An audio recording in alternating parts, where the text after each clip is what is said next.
Here at the Giver Marketing Network, we don't leave you drifting out in space. We connect you to a coach who will help you build and grow your marketing business. Our process acts as a guide on how to connect with other businesses, maintain good relations, and establish a presence on the Giver Marketing Network. Each member within this collaborative group will have the opportunity to leverage your talent and influence, a true network effect. If you are looking to collaborate on more projects, welcome to the Giver Marketing Network, the most trusted and highest rated collective of specialists on the planet. Here we have a group of like-minded professionals who focus on making valuable introductions and helping each other grow by teaming up. Imagine Upwork meets a network and a coach.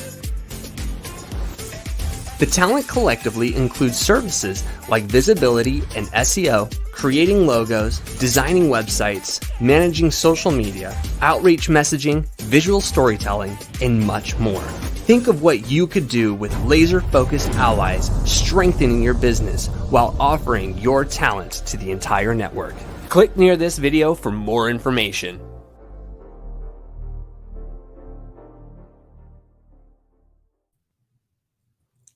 Welcome everybody to the Giver Marketing Masterclass. All those Kingdom Warriors and Kingdom Warriors University, also welcome to you and others who are listening and watching the broadcast today. We have special guest, Ginger Whedon from Set in Motion Marketing. She's going to be helping us, walking through with us just the power of social media, some of the best practices, how to dive into social media.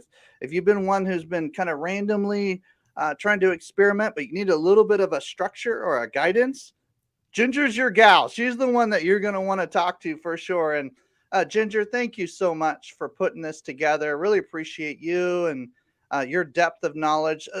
A lot of folks are going to want to know, like, where did you come from? What's your background? Kind of how did you get to do what you're doing, basically, so that we can kind of get a context. Yeah, absolutely. Thank you so much. I really appreciate you, Timothy, and Giver Marketing for allowing me this opportunity to not only share my story, but share some ways to keep things simple and keep you on track when you're doing your own social media, or if you're suggesting it for another client. You know, my background is pretty unique. I have multiple degrees, and it sounds a little bit diverse, but just bear with me here. Photojournalism, clinical laboratory science, and electrical engineering. And I've used all of these things in degrees, no pun intended, in various industries, sometimes individually, sometimes together, but it has worked for me. So throughout my career, I've been a loyal and hardworking employee, excelling in every role. But what I found in almost every case was that the walls of the institution in which I was working were just too confining. And my curious nature kept me looking for the next big thing, something that we all share in terms of being an entrepreneur. But my employers always wanted me to stay in my designated swim lane, right? I mean, I had a job to do and I did it, but I needed more. I needed something bigger. So despite my passion for learning, or maybe because of my passion for learning and my desire to explore new opportunities, I realized that building my own brand was probably the best way to break free from those confines of the institutional world. So starting my own business just made sense. It gives me access to all of the roles, obviously, learning the entire business and growing beyond any wall. So 7 years ago, I launched Set in Motion Marketing and Media. And I founded it on the principles of affectionate curiosity, is what I call it, and a desire to help other curious minds achieve their goals and grow their businesses. And I focus on serving those who have achieved a level of success that they have no inspiration or no time really to do their own marketing. So I really love working with my clients to motivate them, find out what brings them joy, how they define success, and the knowledge of their way that they run their business helps me represent the brand's social media and email marketing and website content. I love being able to represent those brands in their voices to help them get access to their target audiences. And then what I love working with you, Ginger, and we're working on some things right now together, is your ability to take kind of that corporate world, liven it up, bring some personality to it, have some fun with it, and still have that structure that says, let's make this easy. Let's make this doable. It's okay. Lower the stress, lower the anxiety. Let's get the inspiration back. Let's have some of that going, get some mojo back, and get your vision dialed in so that it ties into your branding and your marketing, especially on social media and email campaigns and these kind of things. So thank you so much again. And feel free to let's bring up the slide deck because you've prepared some notes today. It'll help us visually. Let's go ahead and bring that up, and then we can dive right in, Ginger, and you can start dropping nuggets so that we can pick them up and apply them to our businesses, our nonprofits, any organization that we're either running or helping with their marketing. So this will be great. Thank you, Ginger. Lovely, lovely. Thank you, Timothy. And jump in anytime if you have a comment to make. I can't see the gallery on my screen, so you'll just have to give me a verbal cue that you have something to add or somebody has a question that just can't wait. So what I wanted to do was approach this presentation with the idea of keeping it simple, but the simplicity of it actually makes you more successful and makes you more consistent, which leads to the success. So what I've learned in dealing with social media for myself, as well as my clients, is if it isn't simple, it's not going to be sustainable. And if it's not sustainable, then why bother at all? It's like any form of exercise. If you aren't consistent, you're constantly starting over. So I never approach social media as a sole pursuit. If I'm unable to connect the social media activity to the website, then it's less likely to draw the desired traffic and have the desired effect that the brand wants or needs. So as marketers, we know that the website and the social media are just the tip of the marketing iceberg, right? The digital tip, nonetheless. And although they may play the biggest role in that digital representation, in the overall marketing plan, they're simply a part of it. And that's where it needs to stay. So what I want to get across today is staying consistent on social media platforms and what to be consistent with. I want to talk about what content supports the brand and how the content plan helps you be consistent and therefore successful. And ultimately, why consistency is important. Now, I don't want you to be overwhelmed by this particular infographic, but I'm giving you a link there at the bottom so that you can connect with and follow Richard Vanderblom. He's an amazing expert when it comes to LinkedIn, but he's giving us kind of an overview of the majority of the platforms that are out there right now. Each platform, and when I use the word platform, I'm talking specifically about Facebook or Instagram or LinkedIn, whatever it might be. So platform, channel, you'll hear me use both of those words. And I'm just talking about the specific social media brands that we're working with. So each platform has its own different demographic, and each platform's audience has a different behavior. And so when we're looking at Facebook, for example, it was one of the first that was actually available to the general public. We never dreamed that we would have so many social media platforms eventually available. And every time a new platform is launched, I always think, well, what's left? What else could possibly be offered on yet another platform? But the answer is there's always something new to be offered. And there is always an audience interested in a new approach. So my feeling is bring it on. Let's bring it on.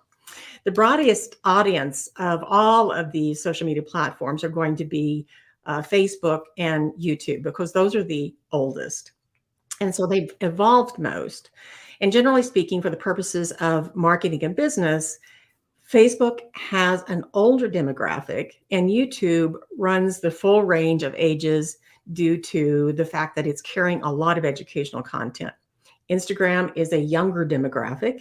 Let's just call them young adults, like 18 to 29 primarily, but it's growing an audience that is older as well. And people are sticking with Instagram. as time goes on. So as those young adults become slightly older adults, they're sticking with Instagram. Twitter has a wide range, but basically from 25 years old and older. And LinkedIn has a predominantly adult audience as well, 25 and older. So what's most interesting about these platforms is the behavior that we, the audience, actually exhibit when we are visiting the platforms and the reasons behind our visits. So for example, when we visit Facebook, we're looking for news about friends and family and organizations. Our dwell time, or the time that we spend on a post, could be seconds or minutes, but it leans towards 60 seconds or more. On the other hand, when we visit LinkedIn, we're anticipating longer posts, deeper information about our professional acquaintances and the organizations and businesses of interest. Again, our dwell time is longer, 60 seconds to several minutes, perhaps, on a post. When we contrast these two platforms with Twitter, we're spending mere seconds with a post on Twitter. We're ingesting information quickly and we're scrolling quickly. That's what I'm talking about when I talk about behavior, the audience's behavior on a social media platform.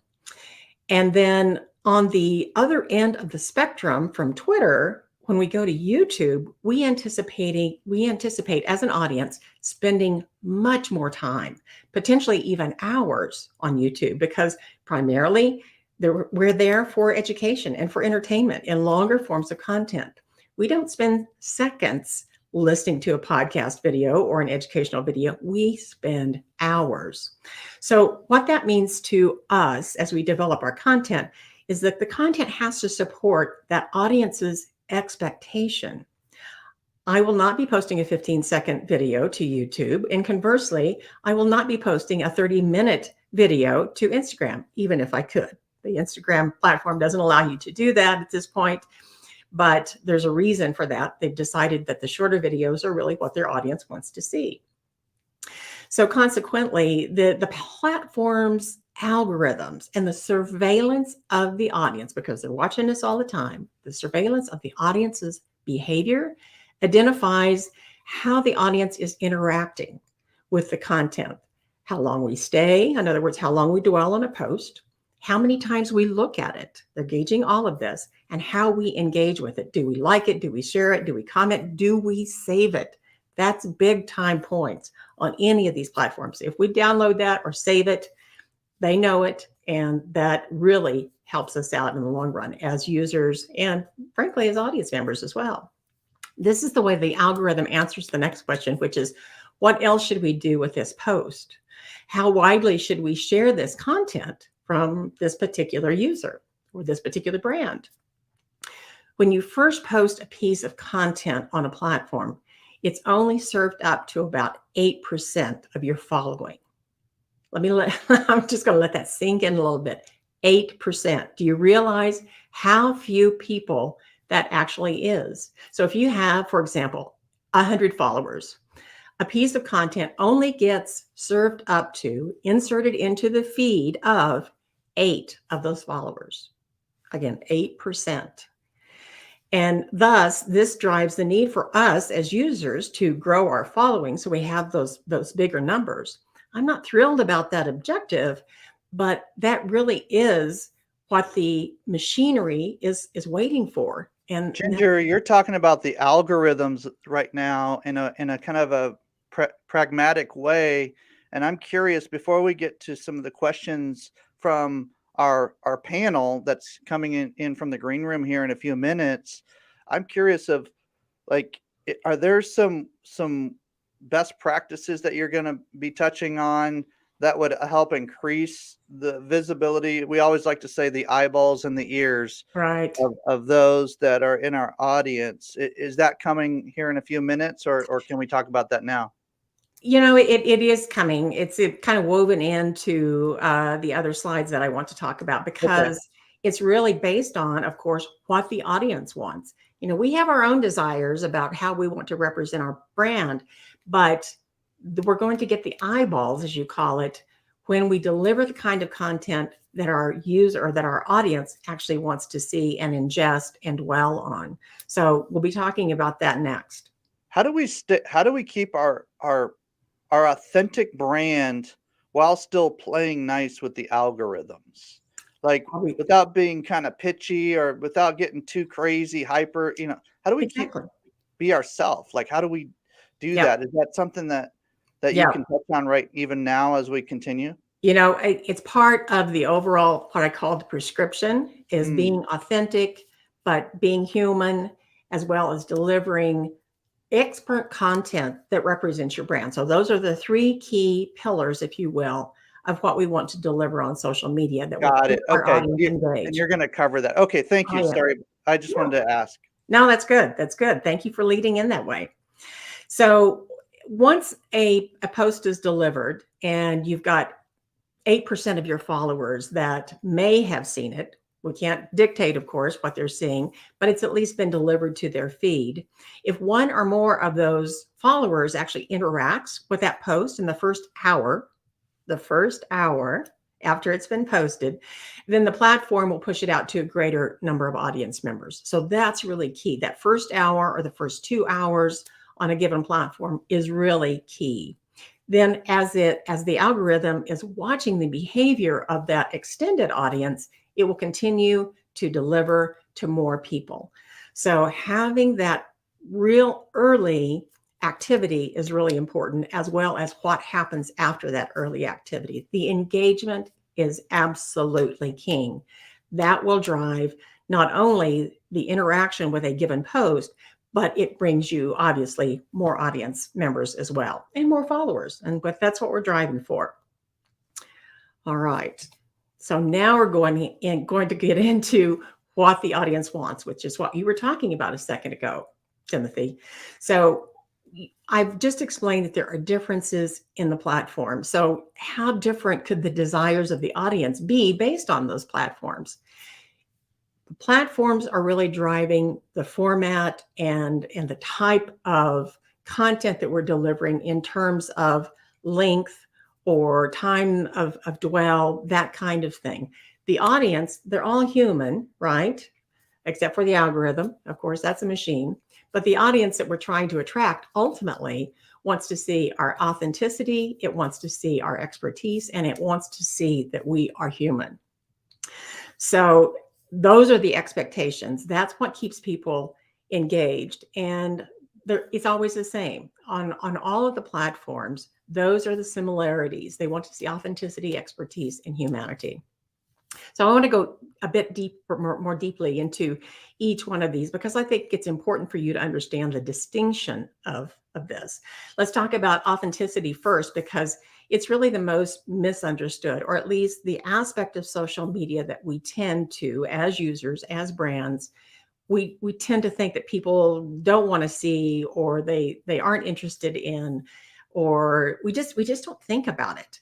And so the authenticity that I'm talking about here is really your opinions of a topic. So the safest opinion that you can probably share or divulge on social media is an opinion about a topic that is somehow related to your brand.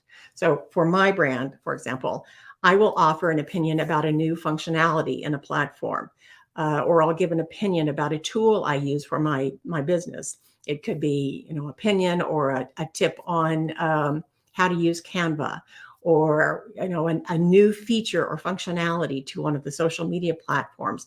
And I give my own opinion about how this affects what we're trying to accomplish in representing our brands. So in addition to that, if I have a client that is, let's say, an environmental consultant, I offer in his voice, I offer an opinion about electric vehicles or coal burning power plants, or expert of the expense of recycling. So I'm taking a current topic, something that is visible in the news on an almost daily basis, if you will, and I opine on that topic in the voice of the brand. So that catches the attention of the algorithm, certainly, but it also catches the attention of the audience. So I'm keeping them engaged by delivering my own opinion or the brand's opinion about that particular topic that's related to my industry. So that differs from expertise in that I need to show my expertise. I need to show my audience how I approach a tactic or a strategy in representing their brands. For example, I'm a big proponent of video testimonials. If you are following me on any of the social media platforms, you'll see me talk very frequently about video testimonials. So in my social posts, I talk about the importance of social proof in general. So those would be reviews, recommendations, testimonials. But I talk most often about the power of video testimonials and how to approach a client about doing video testimonials, because that is one of the services I offer. So, by highlighting video testimonials as a marketing tactic in my social media posts, I'm accomplishing three things simultaneously. I'm reminding the audience that this is a necessary part of the marketing plan. I'm probably reminding them that they don't like doing this kind of work by themselves, but I'm letting them know too that I will do this for them and most likely give them a final result that they will like much better anyway. So I hope you're jotting down questions, or you're putting them in chat so that we have an opportunity to talk more specifically about the additional questions that always come up and will make this more clear. Ginger, there's some questions that are going to be, they're already coming in. Okay. And for those who have more questions, please put them in the comments. If no, for no other reason, just to have notes for Yeah. yourself and for others, pop them in the comments now, and that way you won't forget about them. But one of the questions that I would have is, what's an easy way to, how do you ask people for video testimonials? Like since Yeah. you just I mean, mentioned it, like how do you prefer to ask? yeah. I never, ever, well, very rarely will I wait until the engagement is over. So let's say that I'm expecting a year-long engagement with a client. I don't wait until that year is over. I wait until we've had an opportunity to build some rapport. We've seen how each other works. We see how how well we're working together. Maybe we've seen some early results, and I take that opportunity once we've established rapport with each other to say, would you mind actually talking with either myself or another professional in the marketing business to talk about what your experience has been uh, doing work with me? And so, as the person who is doing these video testimonials for my clients, I have a pretty pat list of questions that I typically ask people, about their experience. What was the end result? What was your beginning? What drove you to engage with this professional? And inevitably, because that person is so engaged and so invested in convincing me, that third party, how wonderful this client of ours was, they get all invested in it and they get really emotional about convincing me just how wonderful this person was. I love the way you're saying that, Ginger, and here's why. Because what many of us have probably noticed over the years and working with, you know, marketing and getting the word out about causes and companies that we believe in, and we're in it with them. We're actually together with them in this venture, right? The psychology of continuing to stay the course and continuing to do the little things that make the big difference long term. The psychology of that, and yes, I said the P word, the psychology of that is really important for our, think about our friendships. Like if we're sitting bragging about how cool our friend is, are we going to have a longer friendship or a shorter friendship? I mean, Exactly. just the emotional connection of doing that activity is part of how we're designed. And it's not a trick, it's not a sleight of hand, it's nothing like that. It's just it's common practice that helps us stay bonded and connected in a positive direction. And what Ginger just said there about emphasizing video testimonies, ladies and gentlemen, don't overlook that. That is a big, big deal. We're streaming right now on video. I was bragging about Ginger earlier. She can take that clip. I'm giving her, we give each other permission to do these kind of things. And That's a video testimony. There's other ways to be able to do this that is fairly straightforward, but video is the game, ladies and gentlemen. Like, let's go. Let's see if we can get you to that next level. And Ginger's gently encouraging you. And I'm coming behind her and going, you can do it. Let's go do it. Okay. Sorry, Ginger. I just wanted to emphasize that little brilliant nugget that was much deeper than just, hey, you might want to, you know what I mean? Like, it's way deeper than the neuroscience of it, and just the emotional connectedness of it is so powerful. So thank you, Ginger, for mentioning that. Yeah, absolutely. You are so right. I mean, that's what makes us human. And we want those human connections, and we want to see that our brands that we follow and respect and buy into are human as well. And so that takes me to my next point, which is the third aspect of what the audience wants is the human side, or the passion side of the brand.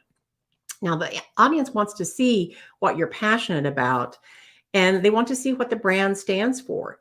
Because frankly, if they don't see the personal side of the brand or of the owner, they believe that the mission and passion of the brand of the business is the almighty dollar. Period. End of story. No question. So the question I often hear from my clients is, does the passion you want me to portray, or the industry, is it mandatory that it has something to do with my business? And my answer is that it certainly could have something to do with the business or the industry, but it absolutely is not mandatory that it have an obvious connection to the brand. So, for example, I have a client who is an amazing executive leadership coach. She is well known in the industry. She's done amazing work, and she does volunteer work for a nonprofit called Rise Up, which supports women all over the world to advance gender equality and justice in education, health, and economic opportunity. That syncs well and easily with her expertise as a leadership coach. Now, I, on the other hand, in my social media feed, show my humanity in a couple of different ways. Number one, every Friday in social media, I highlight a business that I've done business with, or someone that I revere in the nonprofit world that I know is doing really good work. And I call it High Five Friday. So in addition to giving these entities a testimonial from me, I'm broadcasting my praise and supporting them to a much broader network. That's gold. That's gold in the social media world and in the marketing world. The other way I show my humanity is by sharing with my audience what I enjoy as pastime. So this is primarily outdoor stuff that I'm doing. It's skiing and kayaking and traveling. And people physically tell me, when they are face to face with me, or when they send me emails or respond to me on social media, they always say, this is so you, that I totally get why you do these things and why you are the person that you are and why your brand is represented that way. It all makes sense to me now. What do they say, Ginger? They say people do business with people. Yeah. So another way to say that would be humans do business with those that have a sense of humanity Exactly. in their communication. And if marketing is pre-decision communication of some kind, then let's bring the humanity back, ladies and gentlemen. Ginger's giving us a charge here. Let's bring it back. Let's go. I love it. That's good. So true. So true. Yeah, it is quite amazing that people are so interested less in the brand sometimes than they need to see the human behind the brand. And it could be a team of people. It could be the entire company. They just need to see that we have passions beyond trying to make money with whatever our expertise is. We have a question coming in about Okay. personal brand versus like kind of the corporate brand and Sure. pages, but we'll tackle that in a minute. I didn't want to make sure and just let you know that Yeah. we have good questions coming in. Yeah, that's a great question. Yeah, no, I see where people might be confused about, what part of the humanity does it fall into, both categories of personal versus corporate. So we'll address that. Just don't lose that question, Tim. So I want to summarize the idea about being consistent, and posting consistent types of content really sets your loyal audience's expectation. My loyal audience expects to see my High Five Friday every Friday. They expect to see me calling out other businesses, other nonprofits that are doing good work. And so not only does that set their expectation, but it gives me a roadmap. I know that I've got to produce a High Five Friday every Friday for my audience. And so it makes everything more straightforward and simpler to deliver. The audience wants to see those three things that we talked about: your authenticity, which are your opinions about the things that are happening in the world, and particularly the things that are happening in your industry. They also want to see you display somehow the expertise behind your product or your service, because you're delivering value in your genius zone. And then ultimately, as we just talked about, they want to see your humanity as well. They want to see what makes you human. And then, of course, being consistent provides these particular benefits: peace of mind for the brand and the user who's producing that content. And if we can sleep better at night, our businesses are going to be so much more successful. And then the consistent delivery of social media content based on that algorithm, or that plan that I just gave you, really drives the engagement of the algorithm. These algorithms, and I failed to say this a little bit earlier, but these algorithms are watching everything. I mean, they are more and more sophisticated every day. And with the advent of AI and generative AI coming into play, it's watching everything. I mean, the mere machinery behind YouTube, as we are uploading our videos, it is looking at everything, every single frame, to answer a plethora of questions that it's got. Is this already copyrighted someplace else? What's the keyword that she's saying? What's in the image? It's looking at every single frame. And by the time it processes and gets uploaded to your channel, it knows everything about whatever is in that video, regardless of what the length is. So sometimes when you're thinking about, why is this taking so long to process? It's checking you out.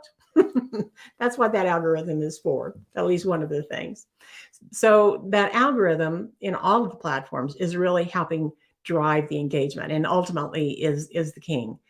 And once it's in the hands, or the eyeballs, as you say, of the audience, the dwell time that they are taking, the interaction, like, share, comment, save, all of that interaction is driving even further engagement.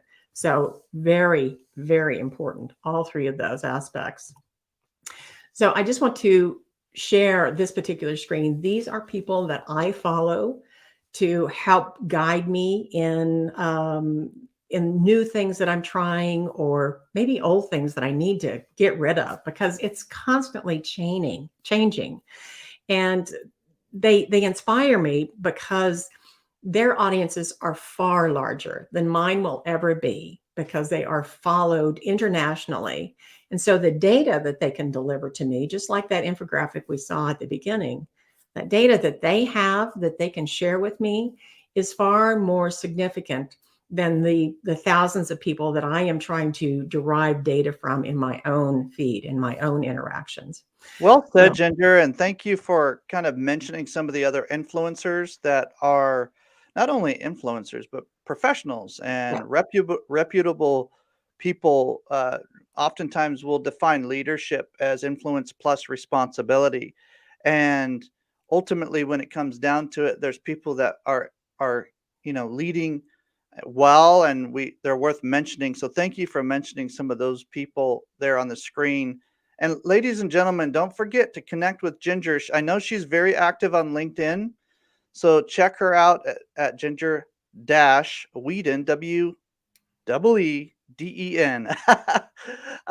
Connect with her today and tell her uh, thank you for bringing her A game today and bringing some good nuggets. We're going to have the panelists come in, and we're going to put Ginger on the love seat, not the hot seat. We're just gonna ask her some good questions and have some conversation, and see if we can dig in a little deeper on some of the comments that you've made on the social media feeds, but also we have our panelists as well. So Christine, if you want to go ahead and bring everybody in, we can stop kind of sharing the screen here.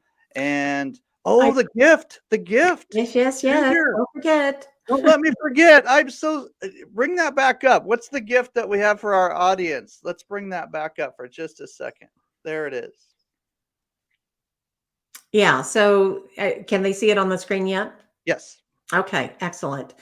So this is just a quick infographic of 7 attributes for your customer avatar. And when I sit down with a new client, that is the first thing that we talk about is who that ideal customer is. Who do they really expect to be the low-hanging fruit, so to speak? And I have found almost in all of my clients that they rarely think about this in any depth at all. Oh, I'll sell to everybody. Well, as we know, as marketers, everybody is not a market.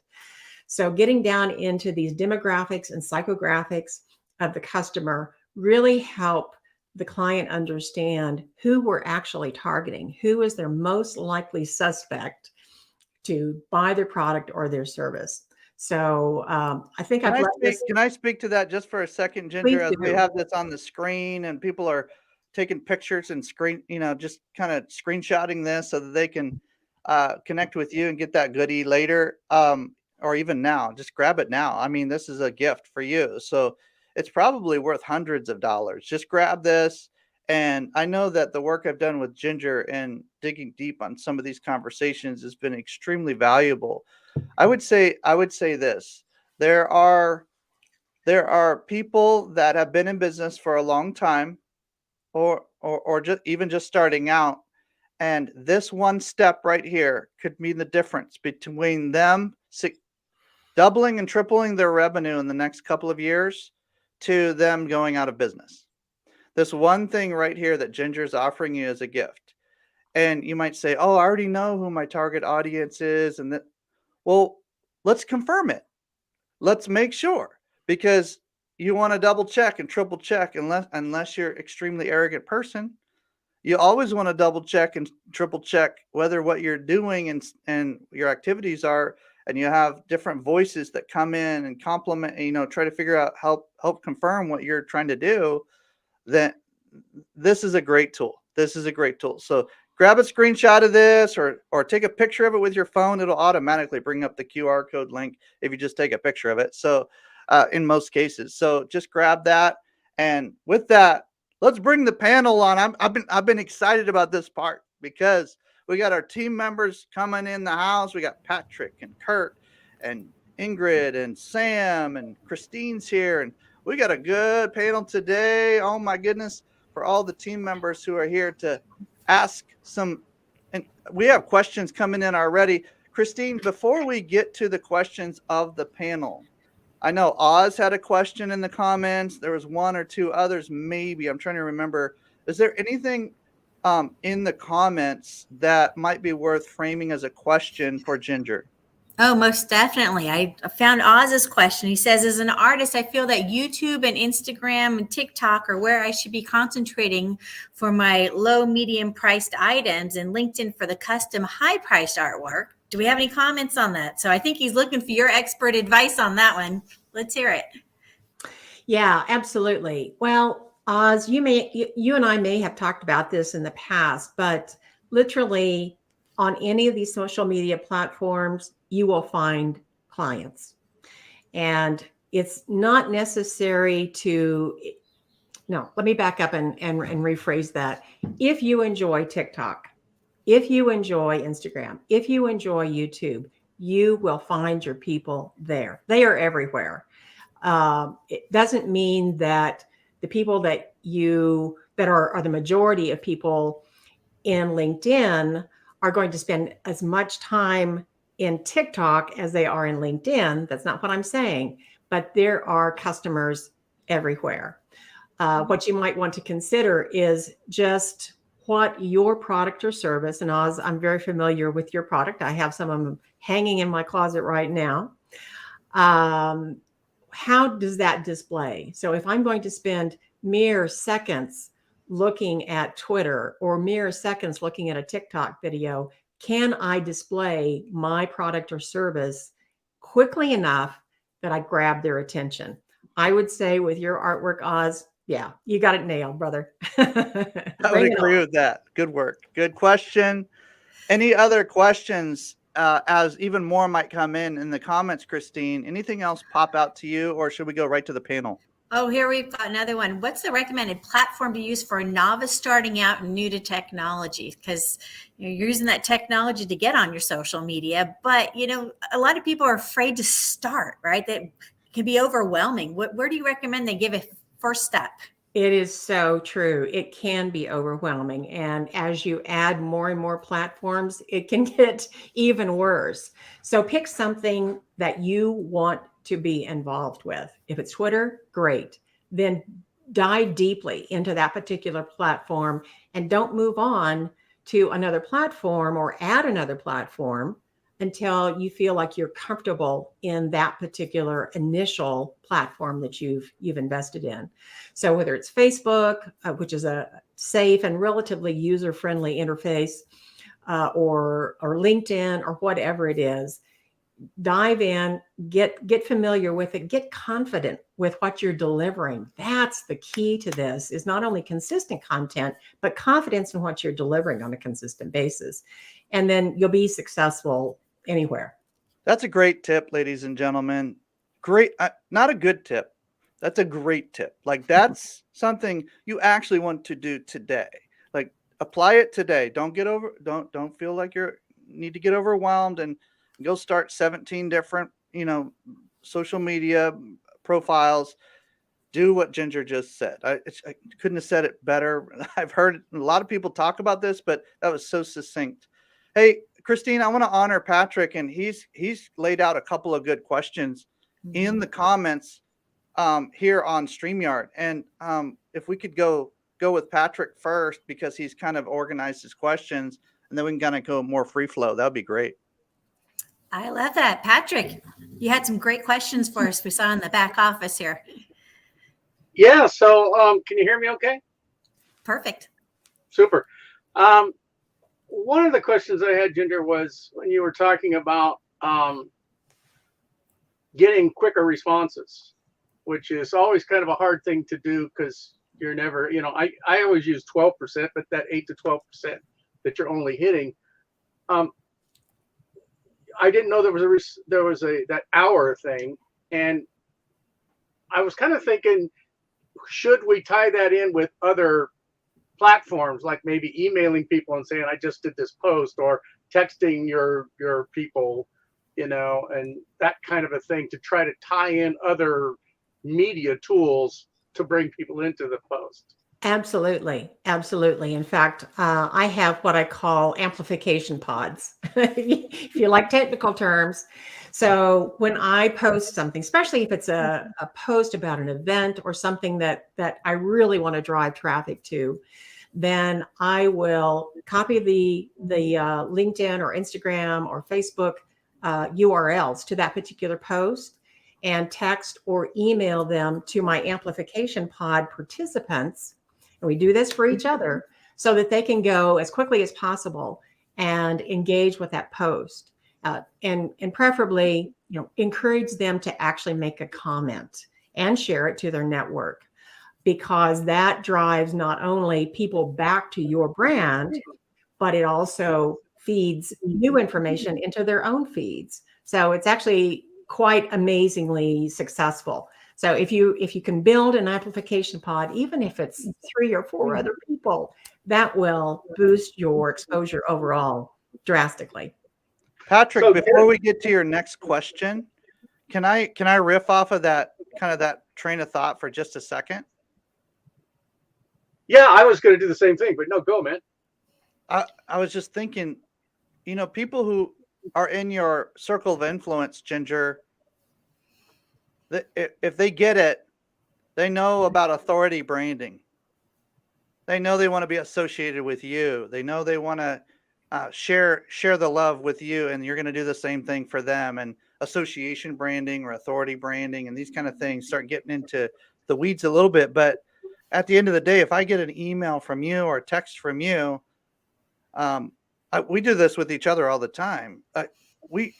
We should take the extra 30 seconds and say, hey, this is a great post, or this is a great event, or check this out. I hope to see you there. Or that just associates you with positive activity, right? I mean, isn't that a no-brainer if you're a serious business owner or nonprofit leader to do that?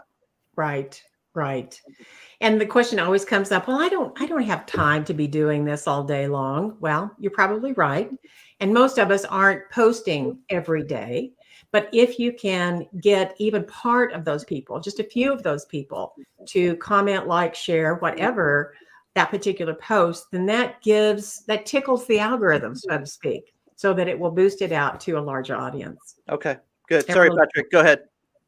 No, that's fine. I was just kind of doing the same thing. I was thinking of playing off what Ginger just said, and was this group here in Giver Marketing, maybe we should be more focused on letting each other know when we're doing a post and things like that, so that we can support each other. And then, because even as long as I've been doing this, I've never really thought about how do I get somebody to respond faster, right? And I mean, it's really an ask, Patrick. It's right. like anything else. You have to sell them on the idea. You know, right, you do this you for just me, don't I'll think do this about for it. you. I think what happens is we just don't think about it. We think we post it, and even Right. though we know only 8 or 10% of the people, so maybe I'm going to multi-post it, once every week or so, that kind of stuff. But I never really thought about tying them together with like a group like this, where I could go, hey, Giver Marketing Group, I just made this really killer post. Would you share it with your friends and give me a comment, kind of a thing? Exactly. Even if 10% of us did it, that's going to be awesome. Yeah. Right? So, Yeah. Power of a group. Hey, collaboration out is there, king. man. Just throwing it out there. Collaboration is king, right? I mean, going solo is fun for like a few months, and then after that, it gets really like lonelypreneurship, right? Like collaboration is king. So let's go. I love these ideas too. Patrick, you had one or two other quick questions. Can you just quickly fire those off for Ginger? As long as I'm not stepping on anybody else. Just wanted to verify, you were talking at the beginning, and I wasn't sure if I'd missed this or not. Are you focusing on personal pages, like in, when you're looking at Facebook and Instagram kind of things, and in a way even LinkedIn, or business pages as you're doing these posts? Kind of what's your feel for that? I suggest strongly to the brands that I represent that they have a business page on each one of the platforms that they want to play in, so to speak. And ultimately, what we do is we connect that to the personal page. So what you'll see my brands doing that I manage is we will post original work to the business page, and then preferably within that hour or two after the post, I will go share it to the personal page, so that I have the benefit of all of that probably huge network. It's probably the personal network tends to be much larger than the business network number of followers. And so I'm trying to grab the eyeballs over there from the personal page when I share that business post to the personal page, and it works like a charm. Cool. Great. Do you know if the algorithm has any different positive or negative benefits on the share versus a post by itself? So in other words, no? Absolutely. Yeah. That's why I was thinking, do I post it on my personal page and post it on my business page, or do I share it? I would share. Yeah, that share is one of the highest values that you can possibly get on social media. So if you're sharing Timothy's post to your network, the algorithm sees that as digital body language, so to speak, and says, okay, well, Timothy must be saying something really smart. So we're going to boost that out to a much larger audience. And it also ties your expertise between the two accounts and put the two personalities. So it's a win-win for everyone. Ginger, you just said digital body language. I don't know that I've ever heard that phrase before, but it's brilliant. I think there's there's like a little book or a little like guide or something there. I'm just loving this. Okay. So Patrick had one more thing. He says, are you preparing the client with a list of questions before you're doing that like video recording or testimonial? Are you kind of prompting them with some certain language or anything like that? I absolutely am. I don't want them to prepare particularly, but don't want them to memorize something, because that takes all of the fluidity out of the video interview. But I do give them the questions just so they feel like, okay, I've got a handle on this. She's not going to ask me any crazy questions. Doesn't mean that I don't add additional questions, but they're always follow-up questions. So, for example, let's say that I ask him, okay, what was the problem that you actually brought to Patrick? What was the state of your business when you actually engaged with Patrick? What did you want him to solve? And so they'll talk about, oh, my business wasn't going well. I needed to be visible to a greater audience, yada, yada, yada. And then a follow-up question would be, okay, so what was the first step when you first engaged with Patrick? What was the first step in achieving those results? So there can be follow-up questions. Are you actually interviewing them on Yes. video at this point? Is that what's happening generally? Okay, I got I you. am. I got you. Yeah. Now, Very in cool. the finished product, you don't see me. You're just seeing that person talk about how great Patrick is. He becomes the greatest thing since sliced bread.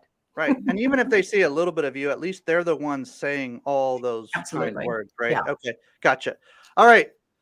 Kurt, Ingrid, Sam, Christine, what do you got? Fire them off. Let's go. What are you waiting for? No, I'm just kidding. What do you guys got? Tim, you know me as an early adopter of social and having some pretty big circles, but the my question to Ginger specifically is this: like, when you have legacy accounts and you just seem to have, at some point, it's more of an anchor than a blessing. At what point do you start to trim the bush, prune it, or cut it and start over? Because maybe your old self or your old brand might be interfering with the launch of a new project or new brand. Or do you just keep growing in different branches, but then you lose your focus? You have to drive it by relevancy, Kurt. So if those brands that are, we'll call it deadwoods, and she brought up the whole tree idea, if that deadwood is really dragging behind you, if you're not really interested in engaging with that particular aspect of a past business before, then ditch it. Archive that account so that you can focus on the things that you really want to drive relevancy for. That's so hard to do, though, Ginger. It's like letting go of one of your children. I mean, how do you do this? Like, that's a great question, anchor, brother. Oh my gosh. Can you change the names of some of these pages and like explain to the group or the page what's going on? Like, what are some other options besides letting one of your children go? I mean, goodness gracious. Well, what I do try to do is migrate people. So if there are people over here sitting under this deadwood kind of brand, I try to ease them over to the other brands if I think it's appropriate to do that. If you don't want to leave them behind, because it's really the people, not the brand, that you don't want to leave behind. Good point. Good point. But don't stretch yourself so thin to the point where, you're just touching a brand, an old brand or an old page once a year. The algorithm notices that, it wants to see engagement. It wants to see activity on all your pages. So archive something that you don't want to invest in anymore. Cool. Good question. Thanks. Anybody else? I know we've got another one from one of the viewers saying, Sarah Rose is saying that we're currently building a service-based business. I'm trying to do posts on social media. She's focusing on Instagram and Facebook at least 3 times a week. What's next, right? What does she need to do to bring in more business for her brand there? Yeah, well, to follow the prescription, if you will, that I gave in the presentation, which is to, number one, be consistent, but also let them see those different kinds of content. If you're constantly showing your product or your service and you're constantly trying to sell, that wears on your audience. They want to see something else other than your sale. You can relate it to your product or service. They totally get that. But if you're not trying to show the humanity of your organization or give them a day in the life of Christine Dean and her team of experts, then they just don't see the point, because they will lose interest in seeing the same thing over and again.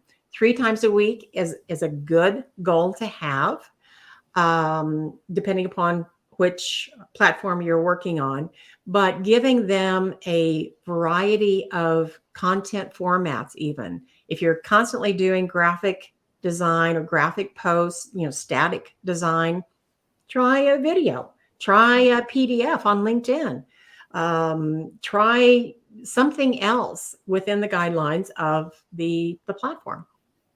I love it. Mix it up. Ginger's Yeah. saying, mix it up, girl. Let's go. Let's do this. Try a new And- dance move.